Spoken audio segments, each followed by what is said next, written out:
हरे कृष्णा, राधे राधे। हम सब साधक पूज्य श्री हनुमान प्रसाद पोद्दार श्री भाईजी द्वारा लिखित पुस्तक साधकों का सहारा श्रवण कर रहे हैं। आज का प्रसंग है, पाप विषयासक्ति से होते हैं, प्रारब्ध से नहीं। प्रश्न, मनुष्य से जो पाप कर्म बनते हैं उसमें प्रधान कारण क्या है? भाईजी बता रहे हैं, पापों के होने में प्रधान कारण विषयों की आसक्ति ही है। आसक्ति से कामना उत्पन्न होती है, कामना की पूर्ति से लोभ और कामना में विघ्न पड़ने से क्रोध उत्पन्न होता है। ये काम, क्रोध, लोभ ही सारे पापों की जड़ है। भगवान ने स्पष्ट शब्दों में कहा है, त्रिविधम नरकस्येदम द्वारम नाशनमात्मनः कामा क्रोध तथा लोभ तस्मात् तत्त्रयम् त्यजेत। काम, क्रोध और लोभ ये तीन प्रकार के नरक के द्वार हैं। ये आत्मा का नाश करने वाले हैं, अतएव इन तीनों को त्याग देना चाहिए। क्या विषयासक्ति का और काम, क्रोध, लोभ का त्याग करना मनुष्य की शक्ति में है? अवश्य ही है। शक्ति में न होता तो भगवान त्याग करने की आज्ञा ही कैसे देते? और क्यों वेद, पुराण, स्मृति, शास्त्र निषिद्ध के त्याग और विहित के ग्रहण की व्यवस्था करते? प्रश्न, बात तो ऐसी ही मालूम होती है, परंतु एक संदेह होता है। कुछ सज्जन कहते हैं कि इसमें जीव पराधीन है।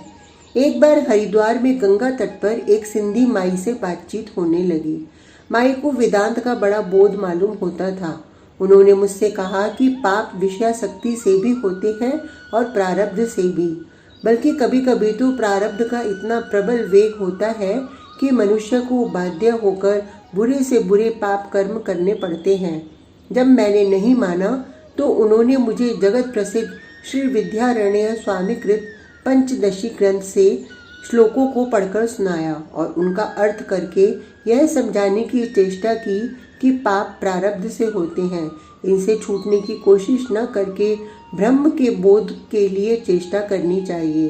ब्रह्म का बोध होने पर पाप रह भी गए तो कोई हर्ज नहीं, क्योंकि पाप जिन काम, क्रोध आदि से होते हैं वे तो अंतःकरण के धर्म हैं। जब तक अंतःकरण है तब तक वे रहेंगे ही, और अंतःकरण स्थूल शरीर के विनाश तक जरूर रहेगा। अतएव पापों के लिए कोई चिंता नहीं करनी चाहिए। इनका अर्थ समझाते हुए माई ने कहा, कुपथ्य का सेवन करने वाले, चोर और राजा की स्त्री के साथ रमण करने वाले लोग अपने भविष्य में होने वाले अनर्थ को जानते हुए भी प्रारब्ध कर्म के वश में होकर ऐसे काम करने की इच्छा करते हैं, और उनकी इस प्रारब्ध जनित इच्छाओं को रोकना ईश्वर के लिए भी शक्य नहीं है। इस विषय में स्वयं ईश्वर ने गीता में अर्जुन के प्रति कहा है कि ज्ञानवान पुरुष भी अपनी प्रकृति के अनुसार चेष्टा करता है। सभी जीव अपनी प्रकृति के वश रहते हैं, फिर मैं या और कोई उसका निग्रह क्या करेगा? यदि मनुष्य अवश्य होने वाले दुखों को रोक सकता तो नल, राम और युधिष्ठिर सरीखे प्रतापी और शक्तिमान पुरुष कभी दुखों में न फंसते। प्रारब्ध का भोग तीन प्रकार से होता है, स्वेच्छा से, अनिच्छा से और परेच्छा से। स्वेच्छा से दुख का भोग देने वाला प्रारब्ध यदि दुष्कर्म की इच्छा उत्पन्न न करेगा तो भोग होगा ही कैसे? अतएव स्वेच्छा प्रारब्ध के अनुसार प्राप्त होने वाले दुख भोगों में मनुष्य के द्वारा पाप आदि का होना अनिवार्य है। अवश्य ही अज्ञानी इन पापों में मन से फंसता है और ज्ञानी प्रारब्ध की प्रेरणा से बाध्य होकर, क्योंकि अवश्यम भावी का प्रतिकार तो हो ही नहीं सकता। इसी प्रकार अनिच्छा प्रारब्ध में बिना अपनी इच्छा के दुख भोग की प्राप्ति होती है। अनिच्छा प्रारब्ध की प्रेरणा से रजोगुण बढ़ता है, उससे काम और क्रोध उत्पन्न हो जाते हैं। इन्हीं के कारण मनुष्य पाप में प्रवृत्त हो जाता है। उसकी अपनी इच्छा न रहने पर भी उसे बाध्य होकर पाप करना पड़ता है। यदि ऐसा न हो तो अनिच्छा प्रारब्ध सिद्ध ही नहीं हो सकता। गीता में अर्जुन पूछते हैं, श्री कृष्ण, यह पुरुष इच्छा न करने पर भी किसकी प्रेरणा से पाप करता है?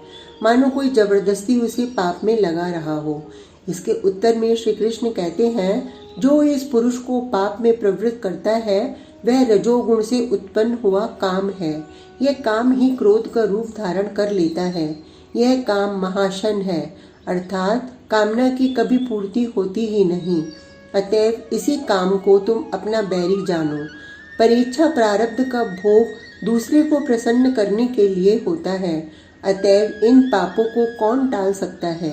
इनसे घबराने की आवश्यकता नहीं। माई जी की इस उपदेश का मर्म मैं ठीक ठाक समझ नहीं सका। फिर एक बार एक जगह साधुओं की एक मंडली आई। 3 साधु थे। उनमें जो प्रधान साधु थे वे नग्न थे। उनके साथ एक युवती स्त्री थी। उनके आचरण पर कुछ संदेह होने पर मैंने पता लगाया तो मालूम हुआ कि युवती सदा साधु जी के पास रहती है और उसके साथ उसका संबंध पवित्र नहीं है।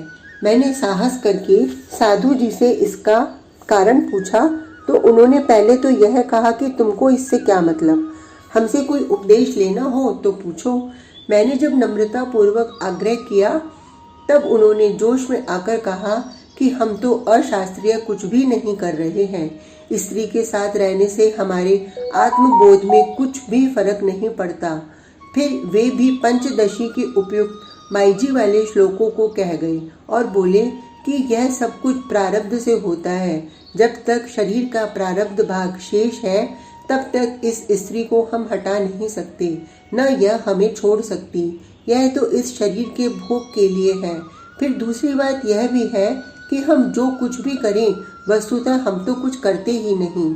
यह तो सब प्रकृति में होता है, सब इंद्रियों का व्यापार है। हमसे इसका क्या संबंध? गीता जी भी तो यही कहती है कि तत्वज्ञानी महात्मा देखता, सुनता, स्पर्श करता, सूंघता, खाता, सोता, सांस लेता, बोलता, छोड़ता, ग्रहण करता, पलके मारता और खोलता, यह सब काम करता हुआ यही मानता है कि इंद्रियां अपने अपने विषय में बढ़त रही हैं। हम शुद्ध बुद्ध मुक्त स्वभाव आत्मा से इसका कोई संबंध नहीं है। साधु जी की व्याख्या का पर उस समय मुझे कोई उत्तर नहीं आया और मैं वहां से अपने घर चला आया। मुझे सिंधी माई जी से बात करके तो ऐसा अनुमान हुआ था कि माई जी जो कुछ कहती हैं अपने सरल विश्वास से जैसा समझी है वैसा ही कहती हैं, परंतु साधु जी की बात सुनकर और उनके हाव भाव देखकर तो यही प्रतीत हुआ कि ये अपने दोष का समर्थन करने के लिए ही शास्त्र का दुरुपयोग कर रहे हैं। जो कुछ भी हो, अब प्रश्न यह है कि क्या वास्तव में स्वेच्छा और अनिच्छा प्रारब्ध से मनुष्य पाप करने को बाध्य है? क्या गीता में इसका समर्थन है? और क्या ज्ञानी पुरुष भी निषिद्ध आचरण कर सकता है? यदि नहीं तो विद्यारण्य स्वामी जैसे ग्रंथकार ने ऐसी बातें क्यों लिखी? क्या आपने पंचदशी पढ़ी है? आपका इस संबंध में जो कुछ भी अभिमत हो मुझसे स्पष्ट समझाकर कहिए। उत्तर: श्री विद्यारण्य स्वामी जी की पंचदशी को मैंने देखा है। पंचदशी वेदांत का बहुत ही उपादेय और मान्य ग्रंथ है। विद्यारण्य स्वामी की महान विद्वत्ता के सामने सहज ही मनुष्य का सर झुक जाता है। फिर आचार्य के नाते तो वे हम सबके परम पूज्य हैं। ऐसी दशा में मुझ सरीखा साधारण मनुष्य उनके शब्दों पर क्या आलोचना कर सकता है? दीर्घ काल तक आचार्यों के चरणों में बैठकर श्रद्धा पूर्वक स्वाध्याय करने से ही उनके वचनों का रहस्य समझा जा सकता है। पूज्यपाद विद्यारण्य स्वामी ने ही यदि इस प्रकरण को लिखा है तो किस रहस्य को मन में रखकर लिखा है कुछ समझ में नहीं आता, परंतु इस प्रकरण का साधारणतः जो अर्थ किया जाता है या समझा जाता है उससे तो अवश्य ही बहुत ही अनुचित प्रवृत्तियों के विस्तार में सहारा मिला है और उसके बल पर पाप का बहुत विस्तार हुआ है। आपने जो उदाहरण दिए हैं ऐसे सैकड़ों हजारों उदाहरण मिल सकते हैं, परंतु एक बात याद रखनी चाहिए, किसी के द्वारा दुरुपयोग किए जाने से ही शास्त्र के रहस्यमय वाक्य दूषित नहीं हो जाते। दुरुपयोग तो विषय लोग हर एक बार का ही करते हैं। उनका उद्देश्य ही किसी न किसी प्रकार से अपनी भोग कामना को पूर्ण करना होता है। देखना तो यह है कि वास्तव में इसका रहस्य क्या है। इस संबंध में मैं तो बहुत नम्रता के साथ पूज्यपाद श्री विद्यारण्य स्वामी जी के पवित्र चरणों में नमस्कार करता हुआ यही कहता हूँ कि बार बार विचार करने पर भी पंचदशी के उपयुक्त वाक्यों का रहस्य मैं समझ नहीं सका।